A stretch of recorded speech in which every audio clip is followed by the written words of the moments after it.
Voice வீடியோஸை like பண்ணுங்கள், share பண்ணுங்கள், சப்ஸ்கிரைப் பண்ணுங்கள் அண்ட் மறந்துடாமல் பெல் பட்டனை ப்ரெஸ் பண்ணுங்கள். ஹாய் ஃப்ரெண்ட்ஸ், இன்றைக்கி நம்ம பண்ண போகிற ஸ்நாக் என்னென்னா வேர்க்கடலை பர்ஃபி. ஸோ வேர்க்கடலை பர்ஃபிக்கு என்ன இன்க்ரீடியன்ஸ் தேவைன்னு சொல்கிறேன். இதுக்கு நான் ஒரு 1/2 kg ரோஸ்டட் பீனட்ஸ் எடுத்திருக்கேன். இதுக்கு ஈக்குவல் அமௌண்ட் 1/2 kg வெல்லம். அது நான் எதுக்கு இப்படி இடித்து வச்சுருக்கேன்னா, நம்ம பாகு எடுக்க போகிறோம் வெல்லத்தை.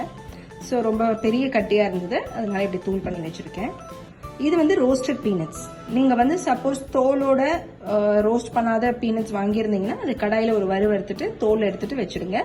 எனக்கு இப்படியே பீல் பண்ணி ஸ்கின் பீல் பண்ண பீனட்ஸ் கிடச்சிது. ஸோ இதை நான் வாங்கிக்கிட்டேன். இது ரெண்டும் பாகு காய்ச்சி பண்ணுற ப்ராசஸ் முடிஞ்சதுக்கு அப்புறம் ஒரு பிளேட் நமக்கு தேவை. இந்த மாதிரி ஒரு குழி வச்சு இந்த மாதிரி ஒரு பிளேட் எடுத்துக்கோங்க. ஸோ இந்த பிளேட்டில் நான் என்ன பண்ணியிருக்கேன்னா ஆயில் போட்டு கிரீஸ் பண்ணி வச்சுருக்கேன். இது கடைசி ஃபைனல் ஸ்டேஜுக்கு நமக்கு தேவை. So 1/2 kg peanuts, roasted peanuts and 1/2 kg jaggery. இப்போ நம்ம எப்படி செய்யறதுன்னு ஃபர்ஸ்ட் ஸ்டெப்பாக என்ன பண்ணணும் அப்படின்றத நம்ம பார்க்கலாம். இப்போ நம்ம ஒரு கடாய் வச்சுட்டோம். ஃபர்ஸ்ட் ஸ்டெப்பாக வெல்லம் பாகு எடுக்க போகிறோம். இப்போ நம்ம எடுத்து வச்சிருந்த 1/2 kg வெல்லம் நான் போட்டுட்டேன்.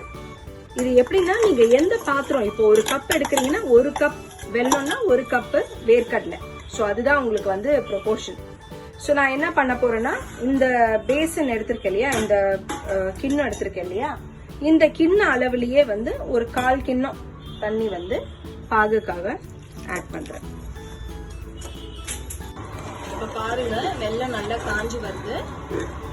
நம்ம வெல்லம் நல்ல ஹார்டா இருக்கணும் பாகு வேர்க்கடலை பர்ஃபிக்கு. ஸோ அதோட கன்சிஸ்டன்சி எப்படி இருக்கணும் அப்படின்றது நான் காட்டுறேன். இன்னும் நல்லா வெல்லம் பாகு ஆகணும். ஜென்ரலா பாகு ஒரு கிண்ணத்துல தண்ணி எடுத்துக்கோங்க. அதுல நம்ம அந்த பாகை ஊத்தினோம்னா அது நல்லா கம்பி மாதிரி வரும். அது உடையிற பிரேக் பண்ற அளவுக்கு இருக்கணும். ஸோ இப்போ நம்ம கொஞ்சமா உங்களுக்கு எக்ஸாம்பிள் காட்டுறேன். இது பாத்தீங்கன்னா வெல்லம் கரையுது. ஸோ இன்னும் பாகு ஆகலைன்னு அர்த்தம். நல்லா ஹார்டா ஆகணும் பாகு. ஸோ இன்னும் ஆகல, இன்னும் கொஞ்ச நேரம் நம்ம வெல்லத்தை காய்ச்சணும். இப்ப பாருங்க, நம்ம பாகு ரெடி ஆயிடுச்சு. இப்போ உங்களுக்கு அந்த இது எப்படி பிரேக் ஆகுது அப்படின்றத நான் காட்டுறேன். இது ஏற்கனவே எடுத்தது, இங்க பாருங்க, பண்ணா பிரேக் பண்ற அளவுக்கு வெல்லம் இருக்கு. ஸோ இந்த மாதிரி ஆகணும். ஸோ இந்த பதத்துக்கு வந்தோன்னா நீங்க வெல்லத்தை ஆஃப் பண்ணிடலாம். இப்போ இமீடியட்டா நம்ம வேர்க்கடலைய அதுல ஆட் பண்ணிடலாம். இப்போ நம்ம ஆஃப் பண்ணிட்டோம். இப்போ நம்ம இந்த வேர்க்கடலையை இதில் ஆட் பண்ணுறோம். ஸோ இது நீங்க கொஞ்சம் கூட அப்படியே ஸ்டாப் பண்ணிலாம் பண்ணக்கூடாது.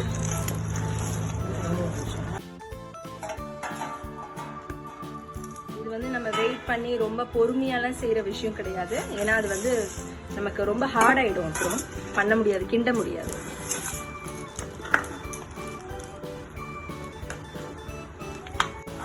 பாருங்க, நம்ம நல்லா கிண்டிட்டு இருக்கோம். இந்த கிண்டின பாகு, இது வேர்க்கடலை ரெண்டுத்தையும் நம்ம நெக்ஸ்ட் இதை நல்லா பெரட்டிட்டு இந்த பிளேட்ல டிரான்ஸ்ஃபர் பண்ண போறோம். பாருங்க, பிளேட்ல டிரான்ஸ்ஃபர் பண்ணிட்டு,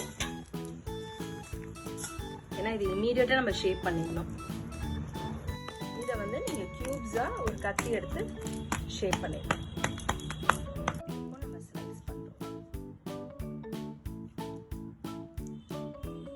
மீன்வைல் இன்னொரு பிளேட்ல நான் கொஞ்சம் வச்சிருந்தேன்.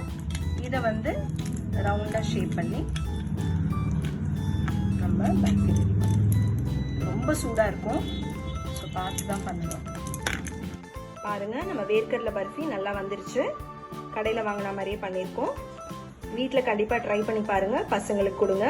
ஜாகரி ஆஸ் யூஷுவல் நான் முன்னாடி சொன்ன மாதிரி ஜாகரியில் அயன் சத்து இருக்கு. வேர்க்கடலை பிளஸ் நம்ம வீட்டில் செய்யறது மெயின் நம்ம வீட்டில் செய்யற ஸ்நாக் இது. ஸோ எந்த ப்ரிசர்வேட்டிவ்ஸ், நமக்கு கண்ணுக்கு தெரிஞ்சு நல்ல விஷயங்கள் தான் சேர்த்துருக்கோம் பசங்களுக்கு. ஸோ ஹெல்தியான ஸ்நாக் இது. கண்டிப்பா ட்ரை பண்ணி பாருங்க. மறக்காம ஒன் வாய்ஸ் தமிழ் சேனலை லைக் பண்ணுங்க, சப்ஸ்கிரைப் பண்ணுங்க, பெல் பட்டன் பிரஸ் பண்ணுங்க. உங்களுக்கு ஏதாவது குவரிஸ் இருந்ததுன்னா கமெண்ட் பாக்ஸ்ல கொடுங்க. I be ready to reply. Thank you.